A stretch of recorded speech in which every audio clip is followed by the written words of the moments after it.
the HeyBike Villain and the Aipas S1 amp. Which is the better budget electric dirt bike? Let's find out. All right, let's talk plastics. So, HeyBike Villain, it's got a blend of polypropylene. Aipas Amp S1, it's got a blend of polyethylene. What's the difference? I don't know. I'm not a plastic scientist, but I can tell you that the polypropylene is the more standard route to go. You'll see that blend on Honda dirt bikes, stuff like that. It's known to be more flexible. Whereas the Aipas Amp S1, look at that crack, right? So in high impact or probably even low impact, it's going to crack. It's not going to flex and bend. Another thing I don't like about the plastics on this, it's one entire piece. Okay, so you get a crack, you get a nick, whatever, you're replacing that whole piece. Whereas for the HeyBike Villain, it's this panel, easily accessible by those bolts, and this panel, same story. So there's not a lot of plastic on this, and the plastic that is there, it's flexible and easily swapped. Let's move on to frame. Now let's talk about the frame. So Aipas Amp S1, right? This has aluminum alloy frame. HeyBike Villain, we've got the carbon steel, slightly heavier. This has got a 265-pound weight capacity, whereas the Aipas Amp has 350. So that wins out. Now, the difference between aluminum alloy and carbon steel, this is going to be more rigid on rides, and this is going to be a little bit more flexible when you hit those jumps. You choose what's better. I'm going to say that's a toss-up. I also wanted to add, even though the HeyBike Villain has a slightly heavier frame, the bike actually weighs 2 pounds less at 125 pounds versus 127. Let's talk suspension. In the front, we have 150 millimeters of travel. In the rear, we have a nitrogen charged shock that provides 40 millimeters of travel. Now let's see what this actually looks like going off of a curb. Don't tell my son, this is his bike. Here we go, going down, boop, boop. Ooh, that was comfortable. That was nice. All right, this time we're gonna go a little faster. Let's put it to the test. Here we go. Oh, and keep in mind, I weigh 195 pounds. That was nothing. That was very smooth. All right, suspension for the Aipas Amp S1. So we have 150 millimeters of travel for the front and the traditional coil shock in the back with 80 millimeters. Now on paper, this is going to have more travel than the Villain, but let's actually get a feel for it. Let's take it off that curb. All right, we're taking the Aipas down on its first run.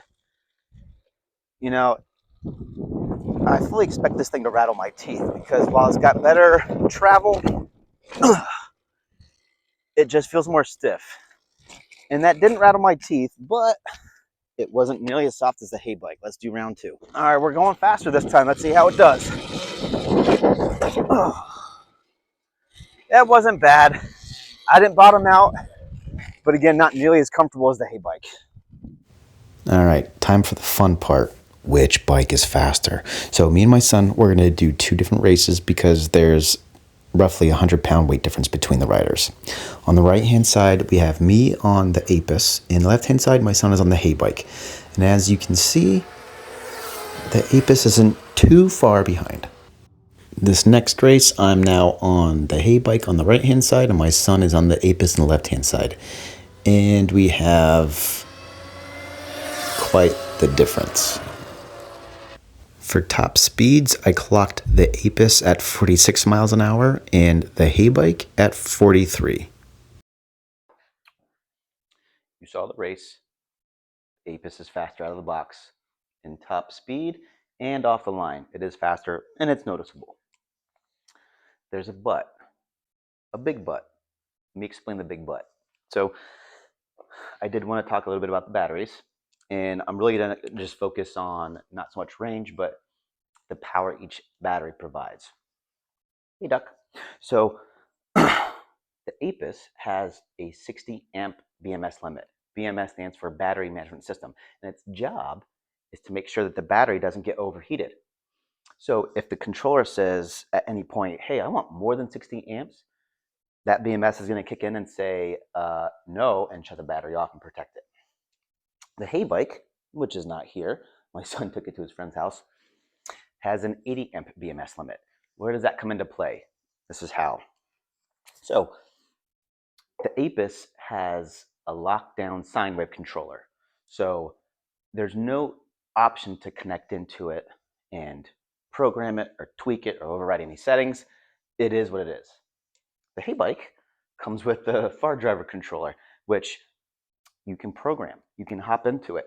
And you can actually get that Bluetooth dongle from Amazon, 30, 40 bucks, connect it to your bike, the controller of the HeyBike, and you can basically say, hey, I know that you're programmed to only go 45 miles an hour. Let's change that.